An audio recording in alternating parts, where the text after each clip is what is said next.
لقد انفرد إنجيل متى دون بقية الأناجيل بالحديث عن نهاية يهوذا، كذلك تحدث سفر أعمال الرسل الذي سطره لوقا عن كيفية هلاكه.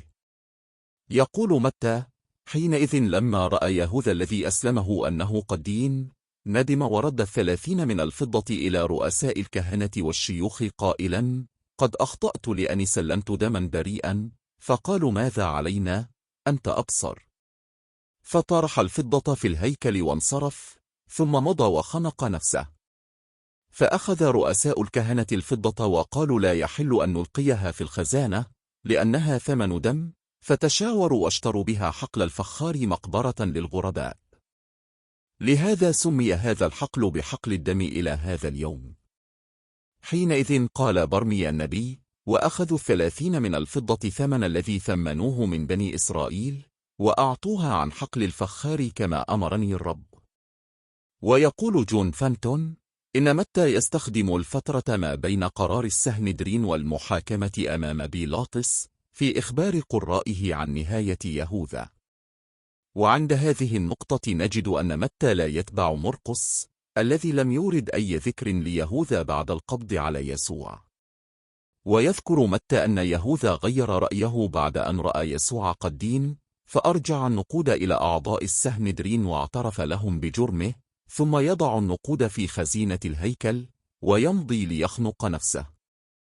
ويقول رؤساء الكهنة: إنه طالما كانت تلك النقود ثمنا لحياة فلا يحل وضعها في خزينة الهيكل، ولهذا يشترون بها قطعة من الأرض مقبرة للغرباء. وهذا يحقق نبوءة يرجعها متى إلى أرميا خطأ، ولكنها في الواقع من كتاب زكريا الذي لعب دورا هاما في رواية متى. ولقد سجل لوقا موت يهوذا في أعمال الرسل، وتتفق روايته مع رواية متى في جزء منها، بينما تختلف في جزء آخر. إننا قبل أن نذهب لمعرفة ما سجله لوقا عن موت يهوذا في سفر أعمال الرسل، يخبرنا جون فانتون أنه اتفق مع متى في جزء من الرواية وخالفه في جزء آخر. كما أن متى أرجع قصة حقل الدم إلى نبوءة خاطئة من سفر أرميا، بينما لها شبيه في سفر زكريا. وتقول رواية لوقا المشار إليها في سفر أعمال الرسل: في تلك الأيام قام بطرس في وسط التلاميذ، وكان عدة أسماء نحو 120، فقال: أيها الرجال الإخوة، كان ينبغي أن يتم هذا المكتوب الذي سبق الروح القدس.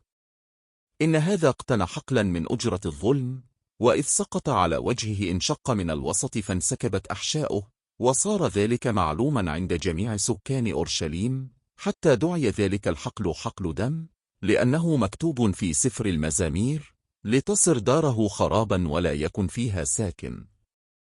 فعلى حسب رواية لوقا تجد كما يقول جون فانتون أن يهوذا نفسه الذي يشتري الحقل، ثم هو يموت هناك، ولهذا سمي ذلك الحقل حقل دم. إن هذا يعني أن كل من متى ولوقا كان لديه مدخلا مستقلا لمثل تلك القصص عن يهوذا، أو أن لوقا اختصر رواية متى وأدخل إليها بعض التغييرات. إنما اتفق عليه متى ولوقا وصمت عنه مرقس ويوحنا هو أن يهوذا الخائن قد هلك في ظروف مريبة، لكن روايتهما اختلفت في 3 عناصر. الأول يتعلق بكيفية موته، وفيها يروي متى أن يهوذا قد انتحر بخنق نفسه، بينما يروي لوقا أنه مات موتا دمويا انشق فيها وسطه وانسكبت جميع أحشائه. الثاني يتعلق بمشتري الحقل، فيروي متى أن رؤساء الكهنة هم الذين اشتروه، بينما يروي لوقا أن يهوذا كان هو الشاري. الثالث اختلفت رواية متى ولوقا في سبب تسمية الحقل باسم حقل دم، فرواية متى ترجع ذلك لكونه اشتري بنقود كانت ثمنا لبيع دم بريء، بينما يرد لوقا تلك التسمية إلى الطريقة التي مات فيها يهوذا. إن ما يذكره متى ولوقا عن هلاك يهوذا لا يعني إلا شيئا واحدا، هو أن يهوذا اختفى في فترة الاضطراب التي غشيت أحداث الصلب وملابساته. لقد تأثرت الأناجيل بنظرية سفك دم المسيح فدية عن كثيرين، تلك التي روج لها بولس وجعلها إنجيله الوحيد الذي يبشر به. فهو يقول في رسالته الأولى إلى أهل كورنثوس: أني لم أعزم أن أعرف شيئا بينكم إلا يسوع المسيح وإياه مصلوبا. ولما كان من المتوقع أن يتحدث المسيح عن آلامه ورفضها باعتبارها ظواهر اقترنت دائما بحمل رسالات السماء، فإن نجد إنجيل مرقس يضع ما يمكن اعتباره أساسا لكل ما قيل عن التنبؤات بالآلام المرتقبة. فهو يروي حديث المسيح لتلاميذه كيف هو مكتوب عن ابن الإنسان أن يتألم كثيرا. ولقد طور متى هذا القول فجعله تنبؤا بصلب المسيح، إذ يقول على لسانه: ها نحن صاعدون إلى أورشليم، وابن الإنسان يسلم إلى رؤساء الكهنة والكتبة، فيحكمون عليه بالموت، ويسلمونه إلى الأمم لكي يهزأوا به ويجلدوه ويصلبوه. ومن المعلوم أن إنجيل مرقس كان مصدرا رئيسيا لمتى، ومن المعلوم كذلك أن إنجيل متى هو الإنجيل الوحيد الذي نسب للمسيح تنبؤه بالقتل صلبا. ولقد رأينا فيما سبق كيف طور متى ما قيل عن آية يونان، فقد بدأها مرقس بقوله: خرج الفريسيون وابتدأوا يحاورونه طالبين منه آية من السماء لكي يجربوه، فتنهد بروحه وقال: لماذا يطلب هذا الجيل آية؟ الحق أقول لكم، لن يعطى هذا الجيل آية. ولقد طورها لوقا فقال: وفيما كان الجموع مزدحمين ابتدأ يقول: هذا الجيل شرير، يطلب آية ولا تعطى له إلا آية يونان النبي، لأنه كما كان يونان آية لأهل نينوى، كذلك يكون ابن الإنسان أيضا لهذا الجيل. أما متى فإنه حول ذلك القول الذي ينسب للمسيح بما قدمه من إضافات وتعديلات إلى نبوءة خاطئة، وذلك في قوله: حينئذ أجاب قوم من الكتبة والفريسيين قائلين: يا معلم نريد أن نرى منك آية. فأجاب وقال لهم: جيل شرير وفاسق، يطلب آية ولا تعطى له آية إلا آية يونان النبي، لأنه كما كان يونان في بطن الحوت 3 أيام، هكذا يكون ابن الإنسان في قلب الأرض 3 أيام. يقول تشارلز دود: لقد سجلت أقوال بأن يسوع تنبأ بأن الآلام تنتظره هو وتابعيه، وغالبا ما استحسن ذلك الاعتقاد في أن الإنذار بموته إنما هو تنبؤ خرج من واقع الأحداث. إن الانطباع الذي نخرج به من الأناجيل ككل هو أن يسوع قاد أتباعه إلى المدينة بمفهوم واضح، وهو أن أزمة تنتظرهم هناك، وقد يصيبه وأتباعه بسببها آلام مبرحة. يقول مرقس: عندما تقدم أبناء زبدي إلى المسيح طالبين مشاركته المصير والملكوت، قال لهما: أتستطيعان أن تشرب الكأس التي أشربها أنا، وأن تصطبغ بالصبغة التي أصطبغ بها أنا؟ فقال له: نستطيع. فقال لهما يسوع: أما الكأس التي أشربها أنا فتشربانها، وبالصبغة التي أصطبغ أنا تصطبغان. فنجد هنا أن أبناء زبدي قد تأكد أنهما سيشربان الكأس التي يشربها سيدهما، ويصطبغان بصبغته. إن مفهوم الكلام هنا لا شك فيه.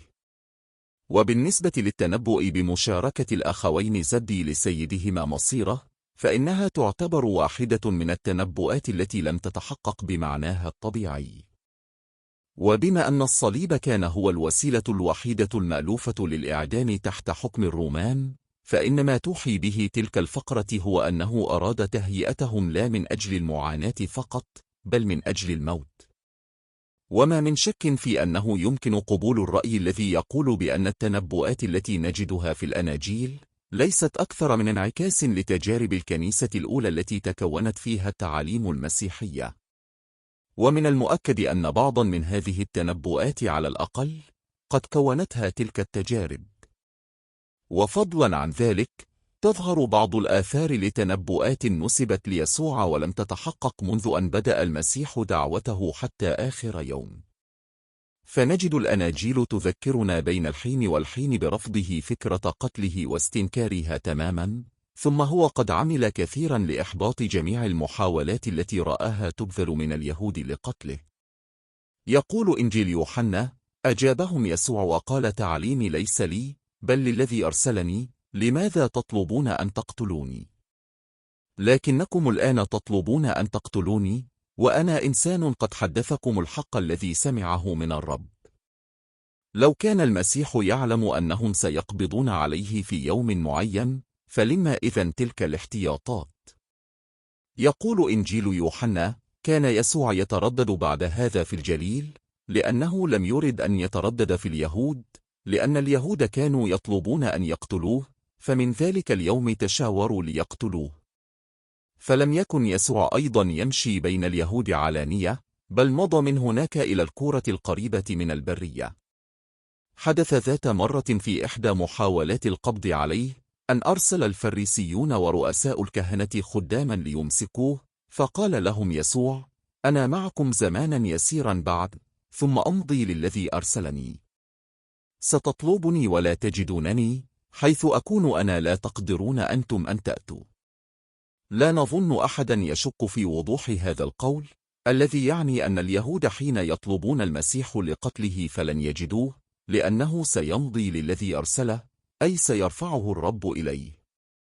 وفي موقف آخر من مواقف التحدي بين المسيح واليهود، أكد لهم نبوءته السابقة، وأن محاولاتهم ضده ستنتهي برفعه إلى السماء. قال لهم يسوع أيضا: أنا أمضي وستطلبونني وتموتون في خطيئتكم، حيث أمضي أنا لا تقدرون أنتم أن تأتوا. فقال اليهود: العلة يقتل نفسه، حتى يقول: حيث أمضي أنا لا تقدرون أنتم أن تأتوا. فقال لهم يسوع: متى رفعتم ابن الإنسان، فحينئذ تفهمون أني أنا ولست أفعل شيئا من نفسي، بل أتكلم بهذا كما علمني. والذي أرسلني هو معي ولم يتركني وحدي، لأني في كل حين أفعل ما يرضيه. لكن ذلك المصلوب صرخ يائسا على الصليب قائلا: إلهي لماذا تركتني؟ ولقد كانت آخر أقوال المسيح لتلاميذه في تلك اللحظات التي سبقت عملية القبض مباشرة، وهو تأكيده لهم أن الرب معه دائما ولن يتركه. هو ذا تأتي ساعة، وقد أتت الآن، تتفرقون فيها كل واحد إلى خاصته وتتركوني وحدي، وأنا لست وحدي لأن الأب معي. ومن المؤكد أن ذلك المصلوب قد تركه إلهه، كما قال بلسانه في صرخته اليائسة، ومن المؤكد كذلك أن ذلك المصلوب قد غلبه أعداؤه وقهره الموت وأخضعه لسلطانه. وفي آخر مواجهة عاصفة حدثت بين المسيح والكهنوت اليهودي كان قوله: إني أقول لكم أنكم لا ترونني من الآن، حتى تقولوا مبارك الآتي باسم الرب. ثم خرج يسوع ومضى من الهيكل. إن التحدي في هذا القول واضح، ذلك أن المسيح يؤكد لأعدائه أنهم لن يروه منذ تلك الساعة حتى يأتي في نهاية العالم بقوة ومجد. لكن ذلك المصلوب رآه الكهنوت اليهودي أسيرا في قبضته أثناء المحاكمة، ثم رأوه بعد ذلك معلقا على الخشبة قتيلا قد أسلم الروح والمشيئة، ولم يبق منه إلا جسد خامد. إن تراجم أسفار العهدين القديم والجديد تتغير من حين لآخر وفقا للدراسات التي يقوم بها علماء الكتاب المقدس، إما لتدقيق الترجمة أو للتخلص من التناقضات والاختلافات. وكمثال، نجد أنه في واحدة من طبعات الكاثوليك للعهد الجديد، أنها عندما تحدثت عن نهاية الخائن يهوذا في الإصحاح الأول من سفر أعمال الرسل، فإنها جعلته يخنق نفسه، ليتفق هذا مع ما يقوله إنجيل متى. أما طبعة البروتستانت فلا تزال تروي نهاية يهوذا بأن نقمة حلت به، إذ سقط على وجهه وانشق من الوسط فانسكبت أحشاؤه كلها. كذلك ظهرت طبعات حديثة للمزامير تختلف كثيرا عما في الطبعات المتداولة لها، وإذا كان داود هو الاسم الذي يرتبط بأغلب المزامير، فإن العلماء مختلفون فيما يتعلق بحقيقة قائل كل مزمور وتاريخه وظروفه. إن الخلاص الحق لا علاقة له بالصلب وسفك الدم، فتلك نظرية بولسية أقحمها بولس في مسيحية المسيح الحقة، وهذا شيء نستطيع تبيانه من الأناجيل. بينما كان المسيح يسير خارجا، إذا واحد تقدم وقال له: أيها المعلم الصالح، أي صلاح أعمل لتكون لي الحياة الأبدية؟ فقال له: لماذا تدعوني صالحا؟ ليس أحد صالحا إلا واحد هو الرب، ولكن إن أردت أن تدخل الحياة فاحفظ الوصايا. قال له: أية الوصايا؟ فقال يسوع: لا تقتل، لا تزني، لا تسرق، ولا تشهد بالزور، أكرم أباك وأمك، وأحب قريبك كنفسك. قال له الشاب: هذه كلها حفظتها منذ حدثتي، فماذا يعوزني بعد؟ قال له يسوع: إن أردت أن تكون كاملا فاذهب وبع أملاكا وأعط الفقراء، فيكون لك كنز في السماء. ومن الملاحظ أن المسيح قبل أن يجيب السائل إلى سؤاله فقد صحح صيغة السؤال، فنفى الصلاح عن نفسه ورده إلى الرب الذي تفرد في ذاته وصفاته. وبذلك قرر المسيح على رؤوس الأشهاد أن الرب المثل الأعلى في السماوات والأرض، وأن أي خلط بين الرب وبين المسيح إنما هو قول مردود وكفر مرفوض. ومن ذلك يتبين أن الخلاص الحق يقوم على الإيمان بالرب الواحد ثم العمل الصالح.